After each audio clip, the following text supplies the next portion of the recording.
Non,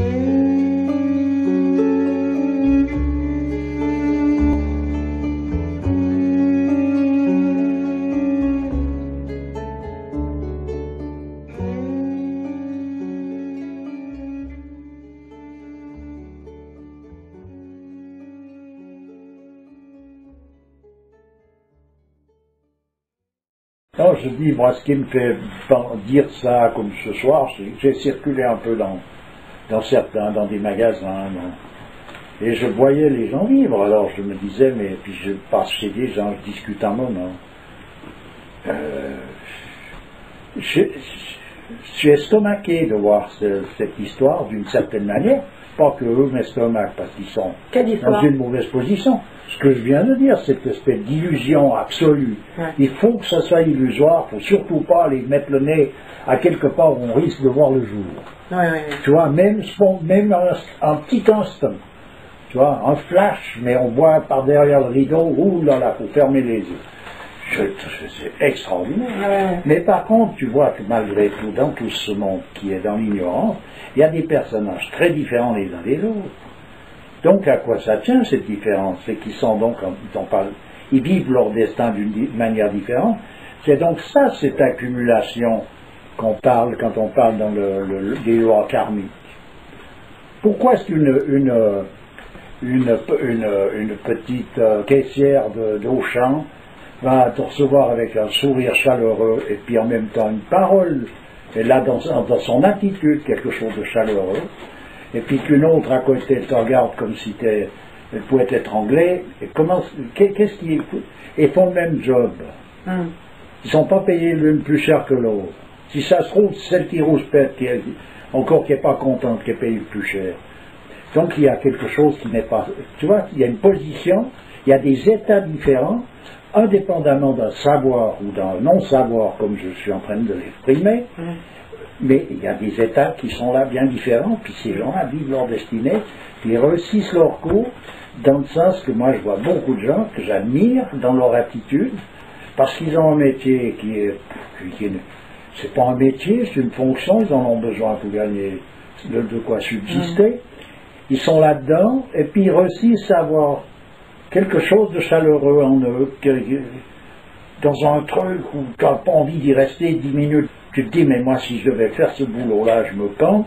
Eh bien, les gens sont là avec... attends, je me dis, moi, j'admire ça, je me dis, ils sont bien meilleurs que moi je suis incapable de ça. Tu vois, à quelque part. Oui, je comprends. Bon, attends. Ça veut dire qu'ils sont plus forts que moi. Je suis obligé de m'incliner quand même, non? Donc, comment ça se fait, alors qu'ils n'ont pas le savoir nécessairement que je peux avoir, mais ils sont dans une attitude qui, franchement, est très vénérable, tu vois, et que moi, pour faire ça, si j'y arrivais, ça veut dire que je mets toute mon énergie là-dessus. Et ça vient d'où, alors? Ben, ça vient de ces karmas que tu dois épuiser, tu dois vivre les choses. C'est tout un monde. C'est ce qui fait ta spontanéité? Ah ben, l'état dans lequel on est correspond à la spontanéité qu'on a. C'est-à-dire la spontanéité plutôt correspond à l'état dans lequel on est.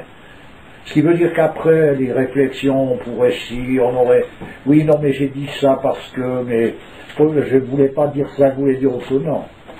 Le truc spontané, c'est le vrai. Le restant, c'est du bidon. Ah oui, c'est ça. C'est soit ce qu'on est... C'est soit qu'on... On croit, mais on croit plus faux, il faut arrêter de croire là à ça, soit qu'on veut justifier un truc pour essayer de colmater un trou, mais je veux dire de toute façon c'est tout faux, c'est la spontanéité qui va. Donc on voit le vrai visage de quelqu'un à travers ça? Mais bien sûr, c'est comme ça qu'on dit que c'est qu'au pied du mur qu'on voit le maçon, c'est pareil dans le travail, c'est aussi là, c'est-à-dire que c'est au moment précis d'un truc. Oui, tu veux dire que je ne sais pas si je suis d'accord, enfin, ça doit être vrai, mais ça me semble bizarre parce que quelqu'un peut être, comment dire, sous tension pour diverses raisons et d'un coup péter les plombs. Oui, mais ça se voit, ça se voit aussi. Et alors on va juger ce moment où il a pété les plombs. Mais qu'est-ce qu'on juge dans ce moment? Ça se voit si quelqu'un a un état de nerf qui est malade, ou quelque chose qui peut pas maîtriser, mais que lui-même est dans une position, c'est l'état que tu vois, à travers la spontanéité. C'est pas des jugements qu'il aurait dû, ou il n'a pas, pourquoi, et si et là, non, c'est pas des jugements de bien ou de mal, c'est l'état dans lequel il se trouve. Je veux dire, quelqu'un peut avoir un état de nerfs terrible. Tu peux voir, tiens, celui-ci est malade des nerfs, il est stressé à mort, mais il a de la noblesse, il a ceci, il a cela. Tu le vois. Oui, d'accord. Alors, à quel moment c'est déterminant le fait que quelqu'un d'un coup se mette à exploser, que bon, ça soit sa vraie nature. Tu vois, ça ne peut pas s'expliquer. C'est pas le fait d'exploser qui est un problème.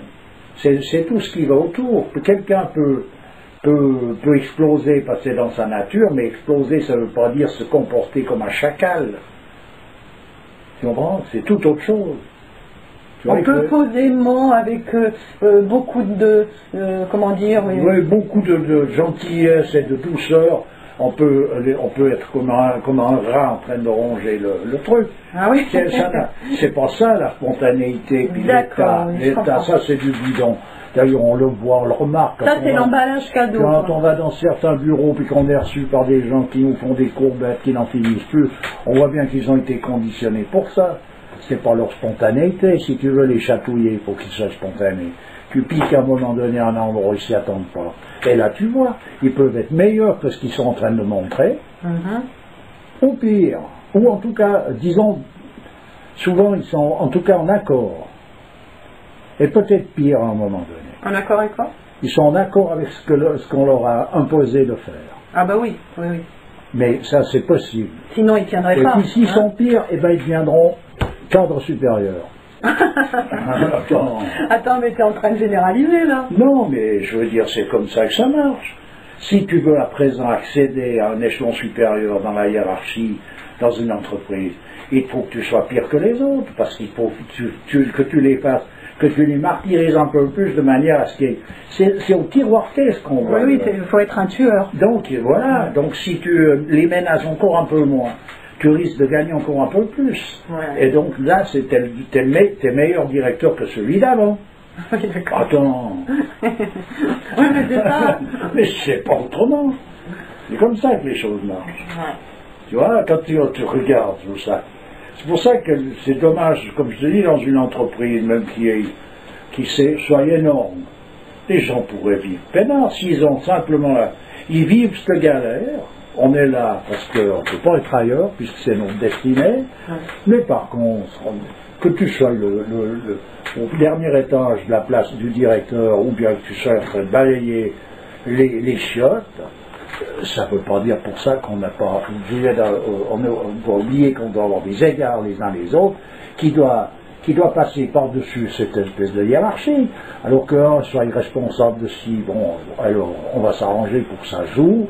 Mais ça ne veut pas dire qu'on peut vivre comme des hommes dans une fonction, dans un mouvement qui nous est plus ou moins obligatoire, mais ce qui est surtout interdit, c'est d'être dans l'illicite, donc d'être dans cette position qui est infra-humaine et même infra-animale. Voilà, quelque chose d'illicite. Quand tu vois les rapports qu'il y a entre les gens, entre le voisinage, par exemple, c'est une catastrophe. Ben oui, ben c'est la même histoire. Ils s'entre-déchirent, la plupart des gens. C'est ça, ben c'est la même histoire, alors qu'en réalité, tu écartes le voile, et ça ne veut pas dire que tu as une affinité avec tout un chacun.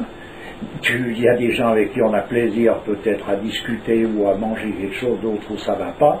On n'est pas tous faits pour être obligés d'être collés l'un à côté de l'autre à 20 cm. On appelle des atomes crochus. Voilà, il est exprimé dans le monde traditionnel que le tort de l'homme, c'est de vouloir réunir ce que Dieu même a séparé. Attends, oui, si ça va pas, ça va pas. Voilà. Si ça passe pas, ça passe pas. Ça sert à rien. Et c'est pas pour ça qu'il faut absolument se bouffer le foie, quoi. Il y a une place, quoi. Il y a de la place pour tout le monde. Et même qu'on prétend qu'on est trop nombreux, Dieu ne fait pas les choses de façon à ce qu'il n'y ait pas la place pour tout le monde.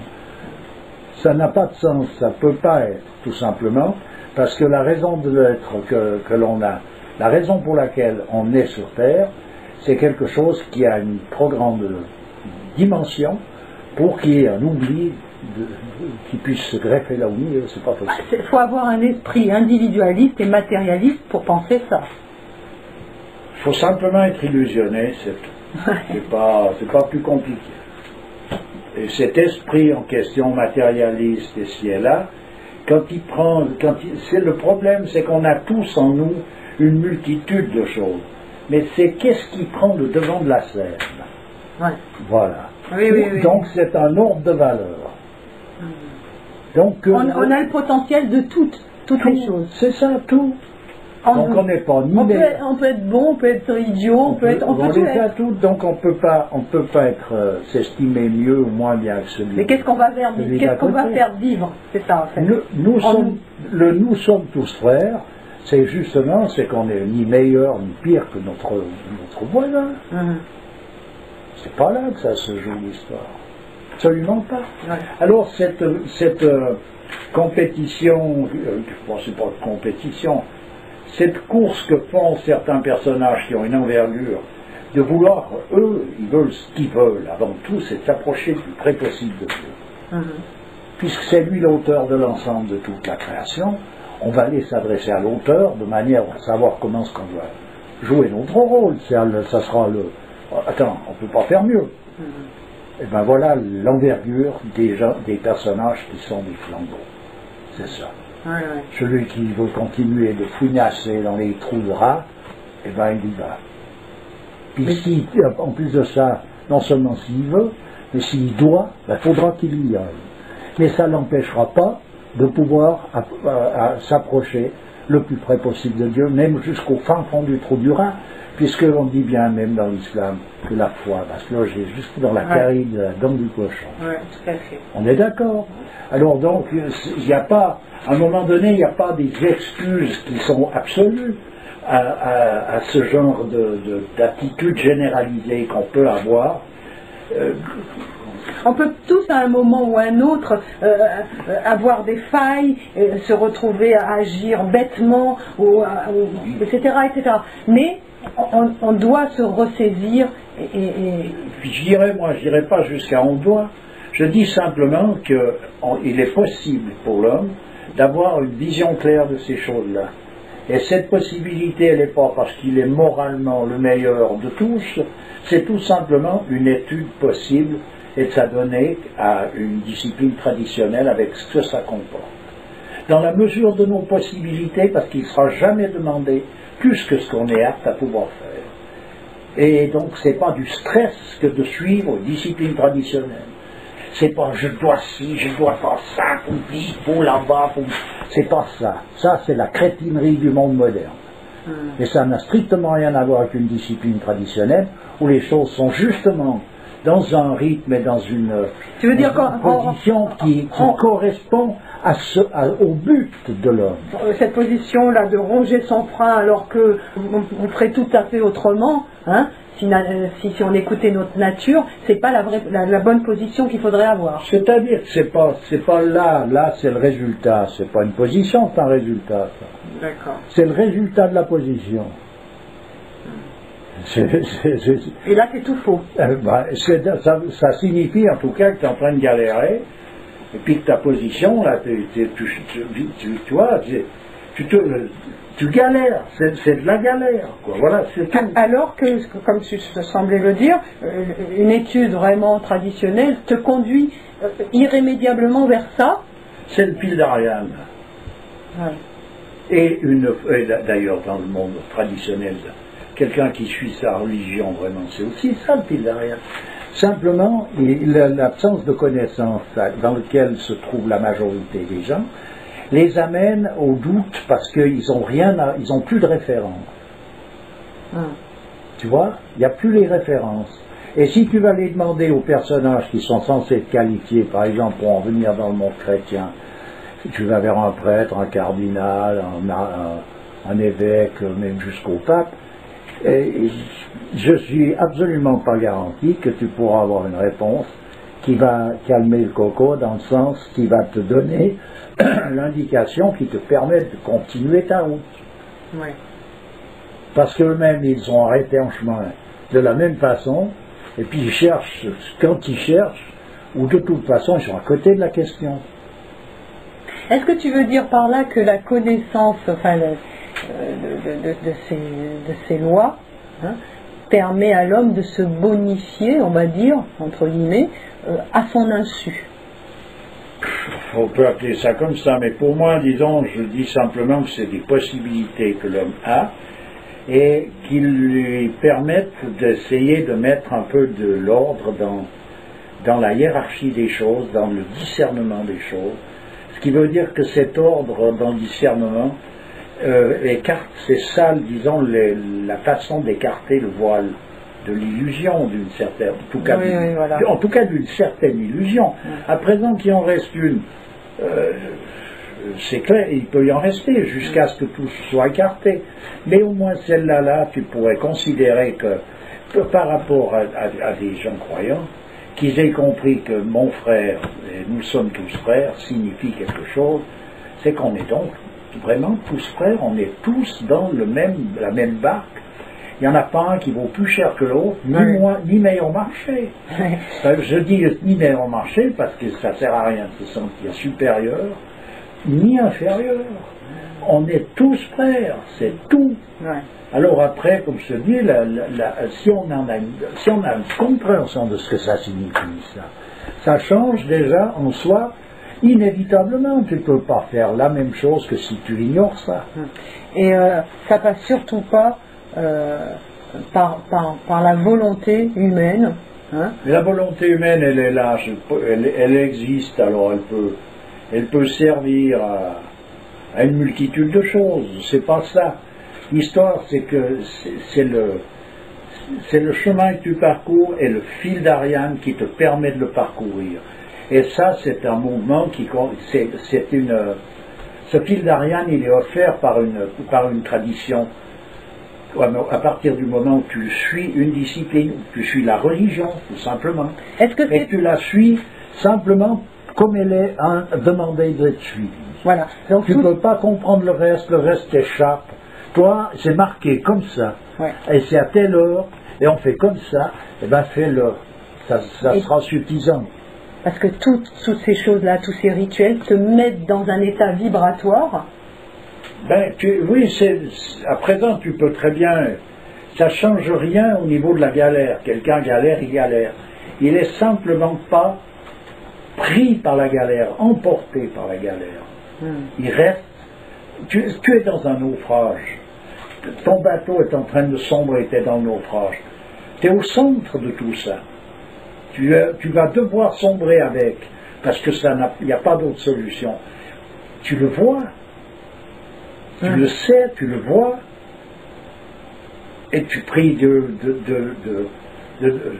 manière à ce qu'il puisse te permettre de ne pas trop lui déplaire dans cette position-là. Tu vois, je veux dire, c'est possible ça, et c'est ça de rester un peu en accord, en quelque sorte, avec une connaissance ou une croyance. C'est marqué dans les religions. C'est marqué que le destin c'est inéluctable. C'est marqué que tu ne pourras rien changer. C'était écrit, Inch'Allah, Mektoub. Non mais attends, il y a tout, il y en a plein partout et dans toutes les religions. Donc ça veut dire qu'on est donc dans cette galère. C'est comme ça. Mais on devrait donc pouvoir continuer de vivre en ayant toujours cette même position. Voilà. Eh bien, je te remercie. Et à bientôt. Toujours avec plaisir. Au revoir.